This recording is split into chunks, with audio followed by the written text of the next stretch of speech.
Good morning, everyone, and welcome to Delta Energy and Environment's webinar into new energy, our third one in the series. We seem to be having a couple of technical issues on the sound, so we're just testing that out right now. Apologies for the slight delay. If you could let us know whether you can hear us just in the question box, that would be very useful. And we'll just be back in 1 minute.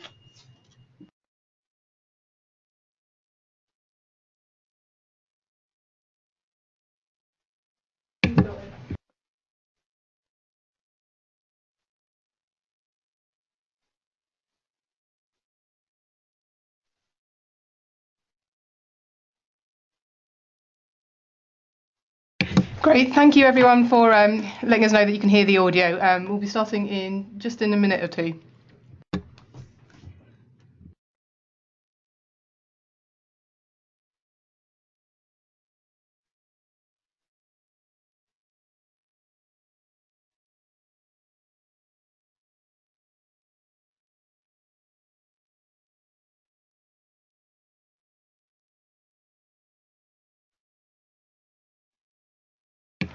Right, fantastic. So apologies for the slight delay this morning.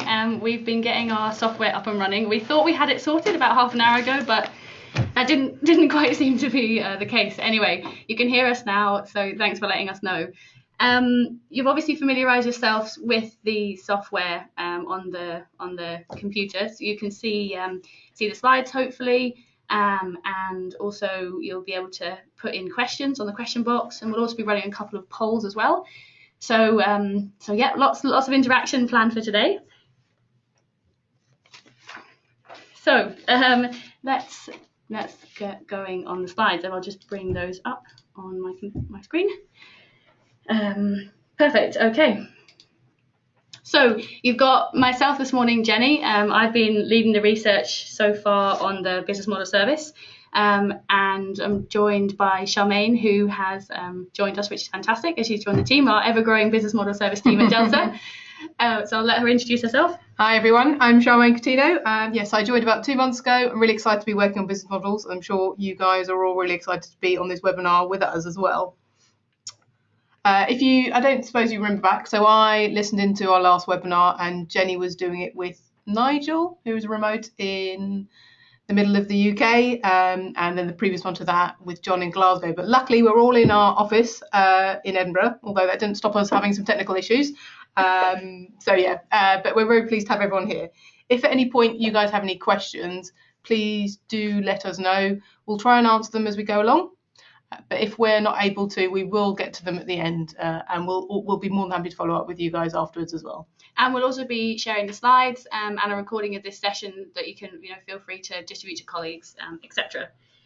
So to get into the body of the research and share with you today the work we've been doing around one of our 6 categories, energy as a service, on our new energy business model service here at Delta. I'll let Charmaine introduce our key headline findings.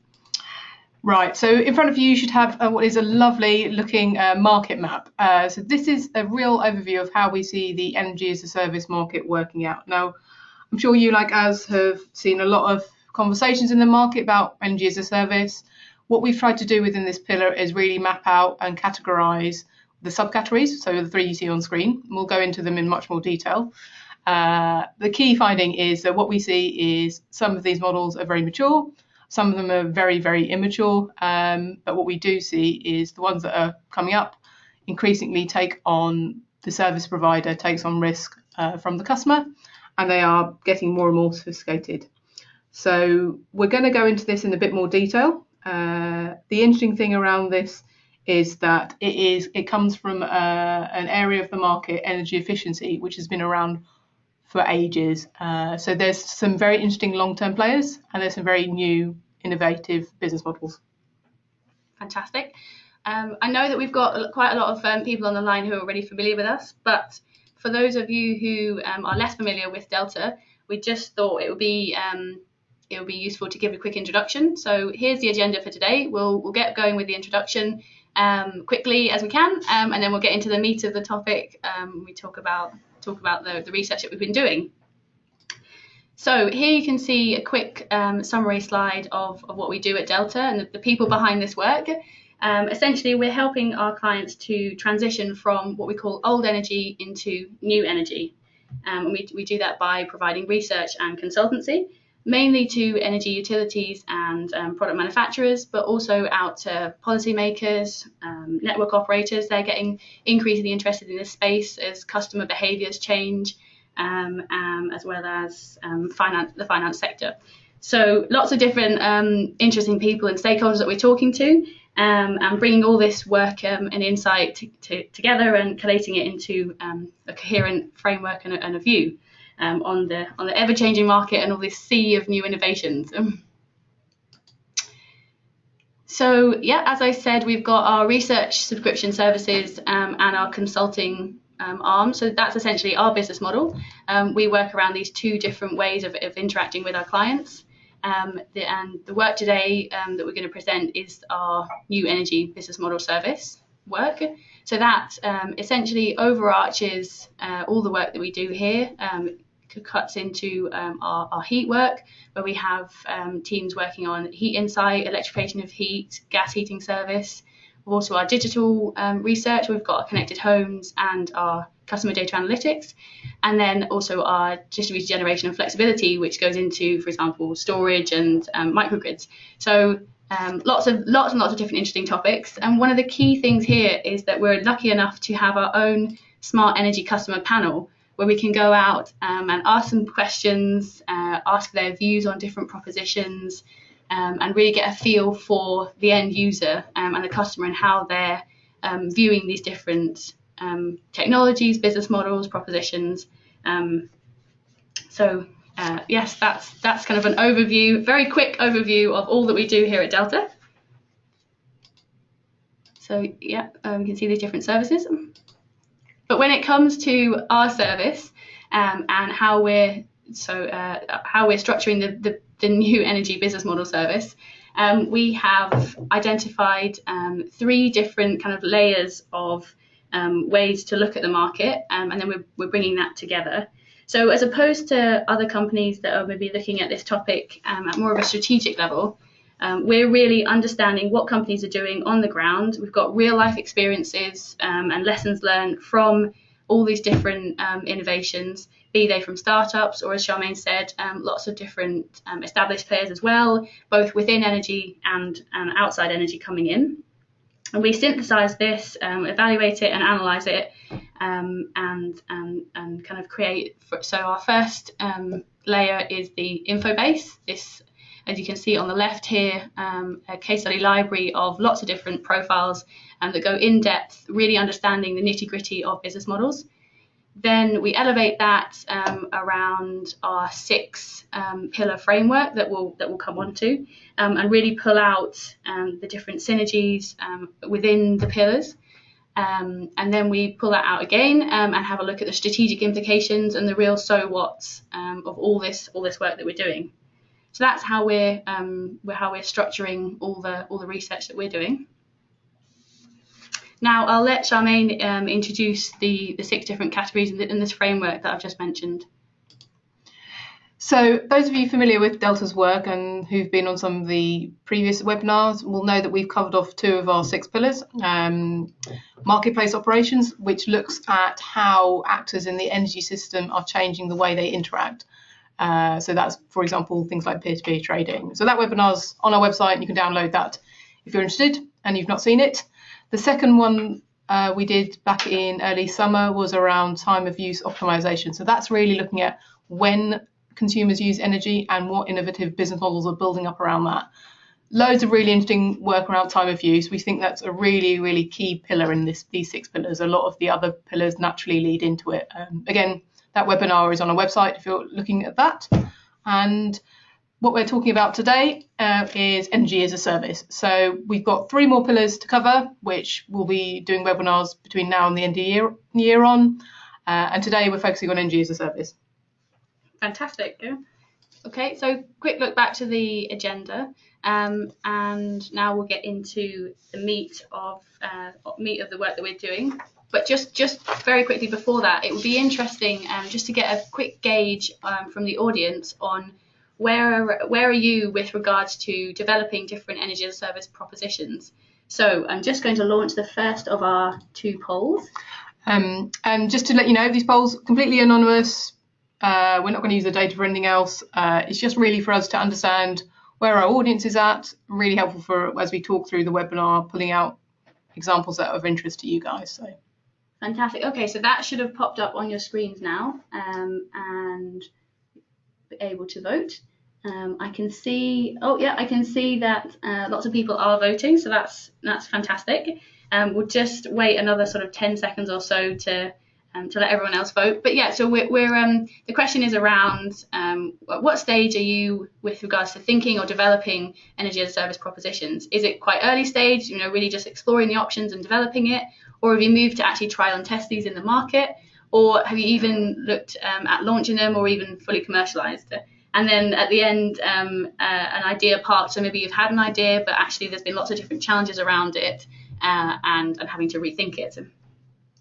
We've got 75% of people voted already. So if I just let the last 25% or so vote, so close the poll in maybe 10, 9, 8. So a couple more seconds. We've got a clear leader as well. So okay, right. Most people have voted. We'll close that and share the results with you. That should pop up on your screen. Here we go. Okay, so you can see that there is a clear leader. Everyone, or the big majority of people listening today, are exploring the opportunities or thinking about developing a proposition. What's wonderful in that is 11% of you have fully commercialised them. So we would love to hear about your experiences with that. If you want to get in touch with us at the end of the webinar, our emails are at the back. But it'd be great to hear about those. Yeah, and it would be interesting to hear about the different target markets. Maybe suspect that some of that might be the B2B area as opposed to the B2C. But yeah, we'll go through, sort of share some of our findings with you now, and then it'd be interesting to compare that. And hopefully this will give those of you who are developing and trialing and testing different ideas some inspiration and some thinking around the key issues that you need to consider. So we'll just go back to the slides from the webinar. Here we go. Right. So as Charmaine mentioned, we see 3 different subcategories within energy as a service, and we've delimited all the different propositions around these kind of 3 core approaches. So the first one, asset leasing, essentially that's I'm sure you're all very familiar with what we mean by that. It's a standard financial contract that allows a customer to purchase a product at 0 upfront cost and then pay for that over an extended period of time. Not necessarily a new and innovative business model. We appreciate that. It's currently in the market. It's very well established. It's fairly straightforward. There are a wide range of players offering this business model. Both established energy and non-energy. So, for example, banks. But there are some interesting newcomers that are coming in, and we'll mention some of those in a minute. And the target market here is B2B and B2C. So it's a fairly prevalent business model that we're seeing around a very basic energy as a service type of frame. But if we go on to the second approach, this is really where we're seeing a lot of the interesting innovation happening, and lots of the different business models and ideas that are kind of being trialed and tested and then also launched into the market. So this is our selling efficient kilowatt hours. And essentially what we mean here is customers are paying for the energy that's consumed or produced, not the technology that's installed. So in fact, there's not really any relevance to them around what technology is used, be it a gas boiler or a heat pump. What they care about is obtaining a low cost, hassle-free experience that essentially heats their home or creates cooling for their chillers that are in the factories. So it's really around the energy that's consumed to do that, which then inherently leads the service provider to think about the most efficient way to do that. So this is our selling efficient kilowatt hour business model. Yeah, and just to build on that, Jenny's talked about a couple of different examples, and you can see quite easily how heat is a natural focus for a lot of companies in this area, because you can do quite a lot with heat in terms of efficiency. There's a lot more variables. So we see a lot more business models in the heat area for this particular subcategory. Yeah, absolutely. So having said that, while there are some established propositions in the market, especially from example ESCOs, who are financing, operating and maintaining technology and equipment and different energy efficiency measures, there's also there's also lots of innovation happening around that. It's traditionally, so as I said, ESCOs, but there's also lots of others joining. And the target market has historically, and it's still today, kind of focused on the B2B. But what's really interesting is these different propositions that we're seeing coming into the B2C space. So that's also joining. Thirdly and finally, around our most sophisticated type of business model in energy as a service. And what we're kind of doing here is a little bit of sort of future looking and how the space might evolve. Is around providing an outcome. So instead of basing the business model around the kilowatt hours that are input into these various different technologies in the most efficient way, this is actually framing it from the other side and from the customer's point of view around the outcome or the output, the result of whatever technology is delivering. So we appreciate a very embryonic part of the market. We're not seeing lots of different business models orientate themselves to this type of business model, but it is something that we'll go on to talk about why we think that's interesting. And there's a lot of conversations going on, certainly within the policymakers and some of the more future-looking companies that we've spoken to recently, where the idea of providing a consistent temperature in a home might sound very appealing, but the practicalities of this and the risks associated with are quite steep. Yeah, it's precisely. So that we've heard lots of talk about, for example, 21-degree comfort in my home. That's an amazing kind of aspiration to have, but what are all the challenges around providing that specifically, especially for the provider? So interestingly, predominantly we've seen new entrants kind of trying to tackle this space. We haven't seen many examples from established companies, naturally enough, because there's a lot of risk around this, and you really need to get your calculations right around allocating it to the different aspects and how much does the customer, how much can you guarantee towards the customer. So at the moment, it's predominantly profiling new entrants in this space. And as we said, the first examples are beginning to come to market. It's both B2B and B2C. But interestingly, again, we're seeing some interesting examples in this B2B space, which is possibly a little bit more surprising than you'd expect. So that kind of frames what we're looking at with regards to energy as a service and how we sort of see this space and the business models that are coming to the fore. So I'm going to talk now about where we see the market evolving. So a bit of a snapshot of where the market is and then also where we think future developments might be. So it's a lovely graph again. So we've kind of talked a bit about where we are today and what we've seen in the market. And I think this is an extract from one of our reports in our research service. So this is a good example of the deliverables that we produce. And in terms of asset leasing, I've talked about that there's probably a slight decline as other alternatives enter the market, but actually we still see that playing a huge role. There are customers that just want to finance an asset, to control that asset and to own that asset at the end of the financing term. So we still see that as being very important. Perhaps some of those companies might move into the second category, which is around selling efficient kilowatt hours. So the key thing we see there at the moment is all the competition that's going on in the market at the moment, all the innovation, all the testing that Jenny referred to, that will play into different iterations of some more sophisticated and more customer appropriate models. The key to this and where we see future development is around making sure that the two-way relationship with the customer, which is what this subcategory needs, is really in place. It's very tight, so that they have a lot of feedback, a lot of interaction with customers. And we think the people who could do that will be the winners in this particular segment. And then the final embryonic section around providing an end outcome, we see that as being quite embryonic, but actually with the rise of connected devices, sensors, the increasing amount of data for a company to be able to monitor these kind of propositions remotely, that will become increasingly viable. There's still a lot of uncertainty around that, and there's still a lot of testing in the connectivity market. But we think that those customers who really understand their customers, they're very, very confident about that and the data, and they have a very clear view of the kind of customer that will be able to and happy to relinquish control. We think they will do really well.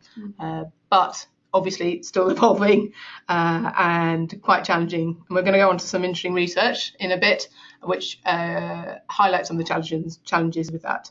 So yeah, there's a big sort of data play with the providing an outcome, or as you become increasingly sophisticated with these different energy as a service business models, there is this big piece around, as Charmaine says, really understanding the customer and what they actually want, and what's feasible to deliver them as an output with regards to all the insight and information and data that you can gather and analyse them. Yeah. So there's a couple of that's going back to a previous point about the sophistication, but actually we've, as Jenny mentioned earlier, part of what Delta does, part of a core part of our work which differentiates it, is around looking at what's actually going on in the market. So we've done a number of case studies in this area. We've looked at Thermondo, which I'm sure a lot of people will be very, very familiar with, but for those of you who aren't, they are providing boilers online, great customer service, independence of manufacturer, and so a very, very slick way of installing a boiler, not a broker at all. But one of the things we looked at here was, on top of that very, very slick package, they've just recently added on a leasing service. And actually that brings them into a kind of a combination of selling efficient kilowatt hours and asset leasing. So we've looked at them, very interesting. The next company that we've looked at in the selling efficient kilowatt hours category is a Nordic company called ST1. So very, very familiar to Nordic customers. They provide heat via a heat pump to small commercial customers, but crucially what they don't do is talk about the technology. So they say to their end customers, we're going to provide you heat, it's going to be this price per kilowatt hour, that's all you have to worry about. Very successful, doing really, really well, mostly small apartment blocks, that kind of thing, but a great combination of technology and customer insight. And then the last category in this providing an outcome is a German company called Bundles, who effectively are a pay-as-you-go service where they have a monthly fee from a customer and they provide high quality white goods on a very, very, very light customer interaction process. So the customer doesn't have to worry about their boilers, their washing machines breaking down. They get access to the top of the market appliances, but they also recycle and have a real emphasis on not creating additional waste. Yeah. So here the contract to the customer, and the way in which they kind of understand the agreement is they can subscribe to a certain number of washes. So as opposed to having to buy a washing machine that provides your washing or lease a washing machine that provides that, or base that on the energy that the washing machine uses, they actually just simply buy 10 washes, for example, and then that's all packaged within the washing machine. The detergent is included in it, and that's kind of how they approach their washing. And yeah, so just that's in the Netherlands. That's a Dutch example of a business model. So yeah, it's fantastic. Okay, so hopefully that gives you an indication of how we see this market evolving into the future, and some of the drivers and some of the barriers and some specific examples around this space. Pardon me.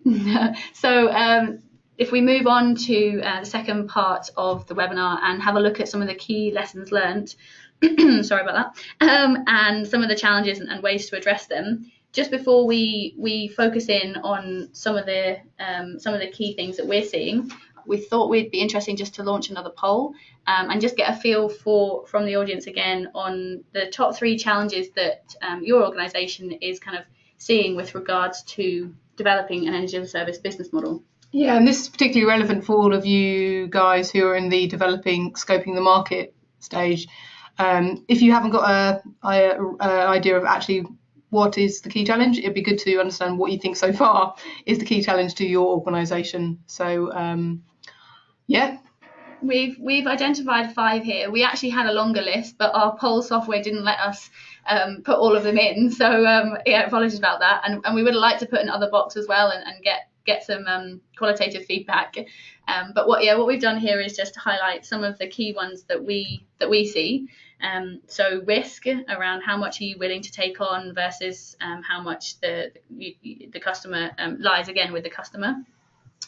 The appetite around the different customer segments, and I suppose more about kind of cultural acceptance of something which is heat as a service or lighting as a service even, and kind of related to that is whether you guys think there's enough market out there for anyone to make enough money, and then the technical and operations, so the delivery risk around or delivery challenges around it, and then lastly around your internal culture. And the challenges about shifting mindsets to a very, very different way of doing things. Yeah, absolutely. So we've got lots of people have voted already. It's really split between the 5 different options. So it'd be good if those of you who haven't voted are able to do so. We'll wait a little bit longer. But yeah, no, we'll share the polls again as we did last time. But yeah, there is a fairly split option, although looks like there's 2 different options that are kind of taking a bit of a lead. So we'll just wait a couple more seconds for the last of you to vote.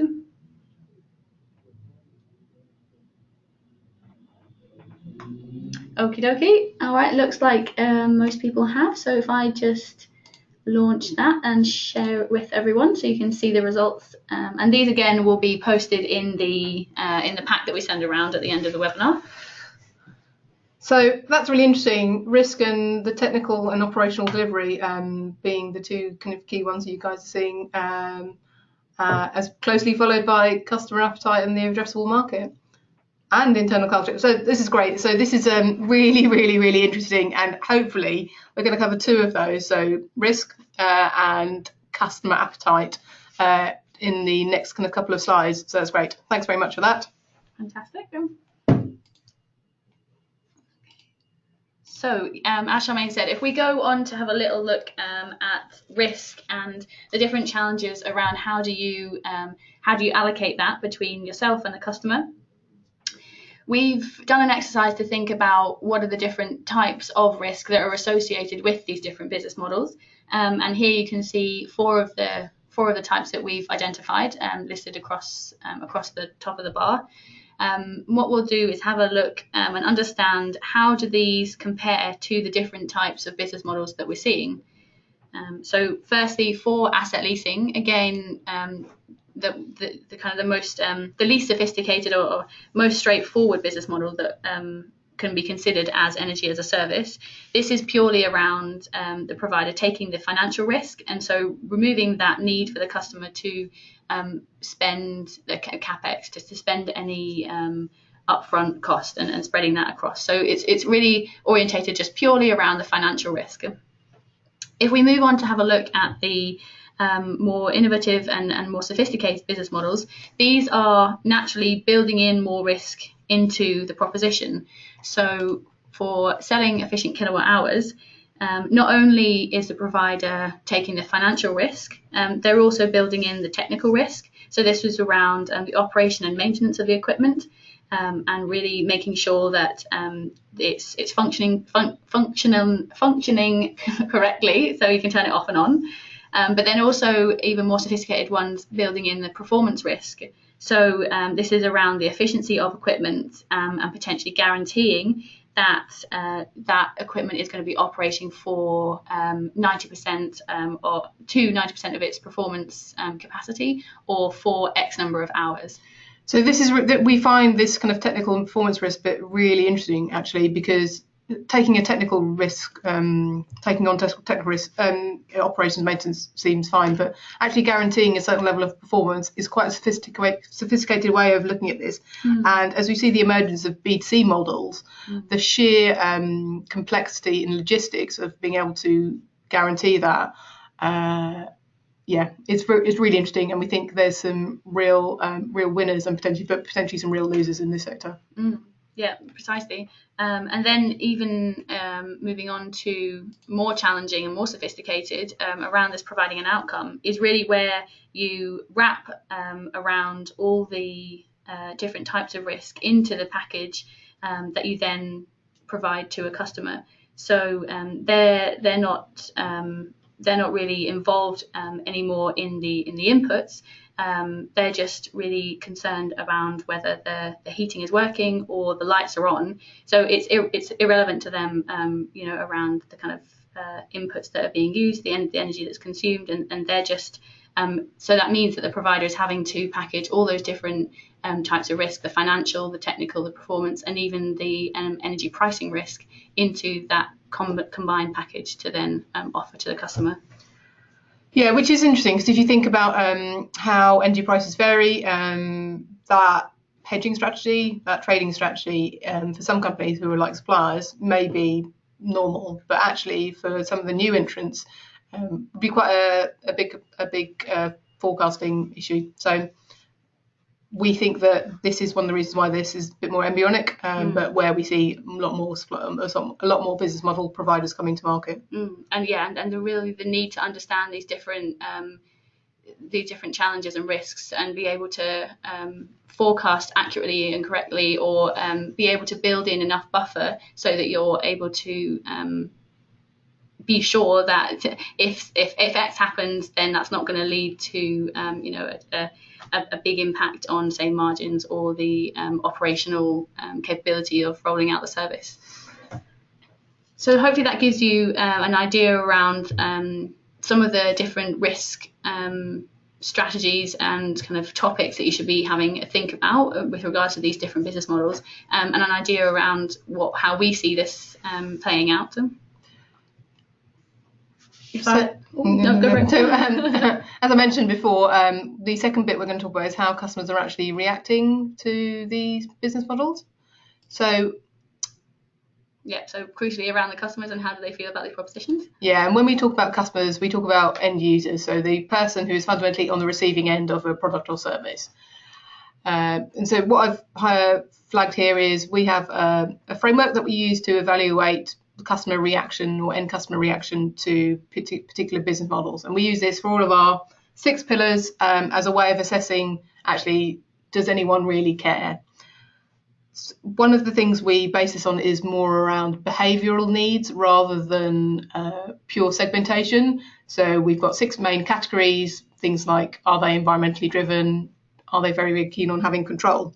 And what we've done is we found 3 key areas that we've highlighted in this pillar. So the first one is around this desire or this warmth towards having a minimal investment. So very, very classic. I don't have to pay upfront for something. I can get that finance. It's for people who are budget conscious, who may not have access to capital for expenditure. So for example, in the asset leasing subcategory, the emergence of B2B suppliers who want to save energy but don't want to have a big asset on their P&L. So the second category we've been looking at is around peace of mind. So this taps it into across mainly the outcomes, but also the efficient kilowatt hours. So people's reaction to this is around risk and the fact that I don't have to worry about energy prices going up because I've hedged myself either by procuring a product where the risk is outsourced to someone else, or just knowing that I'm a bit more independent from the market. And the third category and third reaction is all of these providers are offering an improved experience. So they're really focusing on the fact that the customer is buying something from them and they're trying to make that journey better. For example, so a great example of this is bundles, the example we used before. So they utilise very high quality white goods, and the customer's reaction to that is, actually, I can access the utility of something that is better than the product I would be able to buy outright. So rather than buying a £200 or €200 washing machine, I can now access one that would retail for £500 or €500. And we see that as being really, really important in the world where customer centricity is very, very very, very kind of core on everyone's agenda. These are the areas which I think that will be able to differentiate these business models. Fantastic. And so leading on from that, I mentioned previously that we've got this customer panel that we can reach out to and ask different questions. And we've been doing that historically over the last years. And we thought it would be interesting to share with you some of the results that the Heat Insight service have around this topic. So here you can see one of the survey questions that was asked to in this case it was 500 different homeowners across the UK to gauge their reaction on a comfort tariff. So if you guys aren't aware of a comfort tariff, it's the example we were referring to before of a consistent temperature for your home to be heated at without you having to worry about paying electricity or a gas or a heat bill. Mm-hmm. So what's really interesting about this is the amount of people that are unlikely to take out a tariff. So the area highlighted in purple. And we see the key reason when we've drilled into why. There's a key thing about control. Next, around flexibility and a lack of privacy. And a lot of very negative reasons why they wouldn't take out a comfort tariff. So we think the control bit is very interesting. We think there's a couple of things around cultural acceptance. So it's not the norm for you to buy your energy in this way. So as that changes, as more business models come to market, as more people's next door neighbours have these kind of offers, we think that will probably shift. And then linked with that control piece, there's a big piece around trust. So who does a customer trust in this case to be able to provide them with this comfort? So there's a big piece around that service provider either establishing that trust or potentially leveraging the trust that they've built in another area and expanding it to providing this energy as a service comfort piece. And we've got, there's a very simple, another simple explanation is to date, these tariffs haven't been marketed particularly well. So there is a piece about how it's communicated to customers. And the messaging around that. So what we're saying here is that potentially this negative reaction to some of these business models is, for example, maybe around the communications around the business model, or the right business model just hasn't appeared yet. When we were chatting about this, Charmaine mentioned Airbnb as an interesting analogy. Yeah, so if you had asked me or, my mum, for example, whether you would pay to stay in someone's spare room rather than a hotel room 5 years ago. It's someone you've never met before. Someone you've never met before, you don't know anything about them, you have no control over the actual situation, apart from a bit of checking beforehand, I would have laughed you out of the room. But actually, the prevalence of Airbnb, the efficiency of using something that's there's a real element of trust, and actually you can get over those trust issues by it being open and based on social media recommendations. So we do think that it's not that kind of model would be a bit of a game changer. But and so even if the market isn't ready now, there's this piece around the cultural acceptance, and how quickly that can change really can be quite astounding in certain different situations and examples.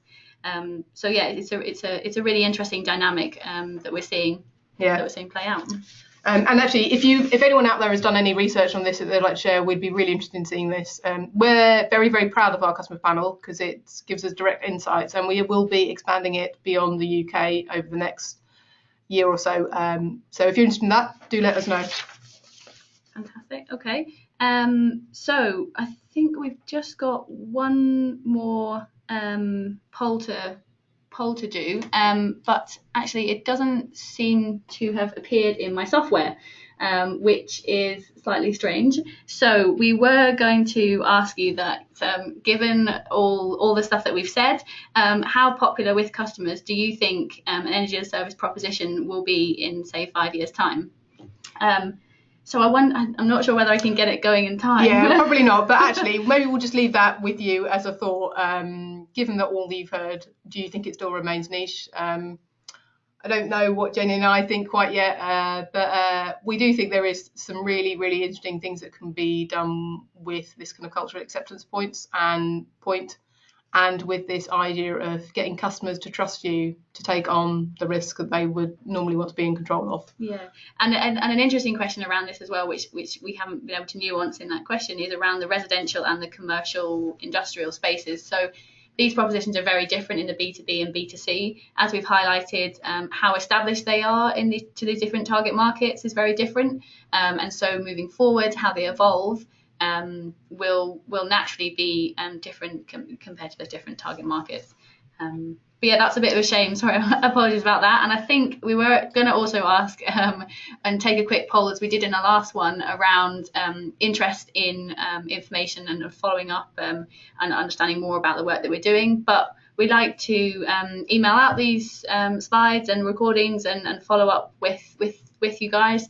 You've obviously shown an interest in the work we're doing, so it would be nice to have a conversation around that. So yeah, definitely. Certainly, expect that. And so just to finish off, we'll go back to our original slide. So hopefully we've given you a good overview of where we see the kind of subcategories of energy as a service, where we think the key areas of challenge are mainly around risk, but also around customers, and where we think the market is going. So heading much more towards this outcome-based rather than input-based model. But the other two categories still being there and still actually having a reasonable market to address. If you have any more questions on this, please do let us know. But we will have. Oh, actually, sorry, Jenny just pointed out we've got a couple of questions to address. Yeah. Okay. So the first one is: will customers actually trust suppliers to provide these services? Which that's a very interesting question. I think energy suppliers are very, very well placed for having all of the customer information at this point in time. But trust in suppliers, particularly in the UK and beyond, is a real challenge. So I think it presents an opportunity for them to change that relationship. And then potentially an opportunity for other players to come in and see what they can do about offering these different business models and propositions. There was a question here, and quite rightly pinpointing around the difference between the B2B and the B2C spaces. More of just a statement actually. But yeah, that we appreciate that's very interesting. Clearly, the different energy as a service business models are different, established to different amounts. But it is interesting to know, and we've already said that a lot of this innovation is happening in the B2C space. So that is certainly a space to watch, especially as it hasn't traditionally been where energy as a service has kind of already been prevalent in the market. So we've got another question. Don't you think appliance as a service is a winning model, since the sector is not willing to take the risk of guarantee the full financial risk for including the energy itself? I think there's. What was that question again? So whether appliances as a service is a winning model, because the sector isn't willing to take all the risks. Yeah. Okay. So if we understand appliance as a service to be the provision of a utility of use from a particular product. So say for example, not buying a computer outright, but buying the rental of a computer. As we've noted, that kind of model is very established. It hasn't gone down to micro, so individual product lines. But it's interesting that we have seen some of the smart home, smart thermostat manufacturers or retailers, suppliers, thinking about and kind of dabbling with the idea of renting the micro equipment, which is an interesting move, because you can see traditionally the why it's come from larger equipment. For example, a CHP plant, which is a huge capex investment, lots of technical and operational understanding needed to run it. So outsourcing that to someone else, has made sense. But it's interesting that we're seeing these different propositions being tried out on much more simplistic micro appliances. So there are a few models about people providing lighting as a service. We do cover that in one of our other pillars, lifestyle products, to some extent. I think as we said, the risk bit is the real kind of danger But there is potentially if someone can prove that there's a really big market out there, then hopefully that will be overcome. So another question of have we looked at how energy as a service can work behind the meter? So I think this question is about disaggregation of different appliances on electricity bills. So pretty much most of our work is behind the meter. Yeah. We are looking at disaggregation in a couple of our research services. So one of those is around connected homes, which Jenny referred to, and I think the question will tie into some of the work we're doing about flexibility. But perhaps if we pick that question up separately. But yeah, that's an interesting example of how these different pillars relate to each other. And we were just going to mention that our next webinar coming up is going to be focusing on the efficient consumption pillar. There's also been a question around the difference between energy as a service and bundling, because if we I think the question is around if you're looking at a package of we keep using the word package, well, and that kind of refers to bundling. What we see with energy efficiency is a package of outcomes, but it's specifically around a certain service. So heating, just your heating, it may be a package of combining in different technologies to do that, but the outcome is one specific outcome. Whereas bundling here, and we'll explain that in our next webinars, we're actually talking about lots of different services being combined together, be they different commodities such as telcos or your energy bill from the same provider, or bundling that commodity with a product, with a service. So hopefully that helps delimit that as well. And someone else has asked us a bit more about, can we provide facts on the actual customers' purchase, so actual purchases by customers with respect to these, the latter two models, so the outcome-based ones and the kilowatt efficiency. It's not the remit of our service. It's something we may look into in the future. We are working on next year's deliverables, so if we will certainly consider that. If there's anyone else that is interested in that, we're happy to consider it. It's quite complex at the moment, quite difficult to get hold of that data, but we'll have a think and we'll let you guys know. Fantastic. Well, I've just been looking at the time actually, and it's already 20 past, and we tend to sort of try and run these for about 45 minutes and then including questions. So we're probably getting a little bit tired of hearing our voices, but that seems to have answered the questions that we've had through, and hopefully given you an overview of what we're talking about. So if we just, I think the final slide is just a thank you for listening, and certainly feel free to get in touch and ask us for any further questions. So we look forward to hearing from you. Yeah, thanks very much, guys. Cheers.